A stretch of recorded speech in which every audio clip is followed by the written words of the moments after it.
बढ़ती हुई महंगाई और घटती हुई कमाई आजकल बहुत बड़ा मुद्दा बन गया है। आलम यह है कि देश में पेट्रोल डीजल की कीमतों में रोजाना हो रही बढ़ोतरी को लेकर विपक्षी पार्टियां केंद्र सरकार पर लगातार हमलावर हैं। कहीं कांग्रेस तो कहीं सपा, हर कोई सरकार को महंगाई के मुद्दे पर घेर रहा है। पेट्रोल डीजल से लेकर सीएनजी तक के दामों में तेजी से उछाल आ रहा है। देश में पेट्रोल डीजल के रेट तो प्रतिदिन बढ़ ही रहे हैं, साथ ही सीएनजी पर भी महंगाई अटैक कर रही है। इसी बीच सपा अध्यक्ष अखिलेश यादव ने बढ़ती महंगाई को लेकर सरकार पर निशाना साधा है। महंगाई को लेकर अखिलेश यादव ने एक ट्वीट करते हुए कहा कि भाजपाई महंगाई ने कीर्तिमान बनाया है। एलपीजी ने दुनिया भर में सबसे महंगी और पेट्रोल ने तीसरे सबसे महंगे बिकने का रिकॉर्ड बनाया है। भाजपा इस नसीब वाली उपलब्धि के होर्डिंग्स कब लगा रही है? अखिलेश ने पीएम मोदी के एक पुराने बयान को लेकर भी चुटकी ली।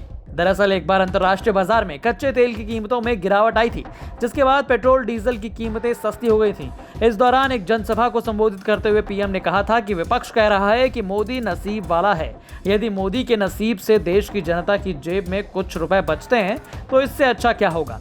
इसी बीच एक मैसेज सर्कुलेट हो रहा है कि दुनिया में सबसे महंगी एलपीजी भारत में मिल रही है।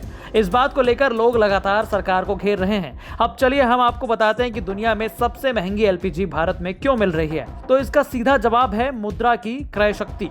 अगर आसान भाषा में समझें तो अपने देश में हम 1 रुपए में जितना सामान खरीद सकते हैं उससे ज्यादा सामान नेपाल में खरीद सकते हैं, जबकि अमेरिका में 1 रुपए में हम शायद कुछ भी नहीं खरीद पाए।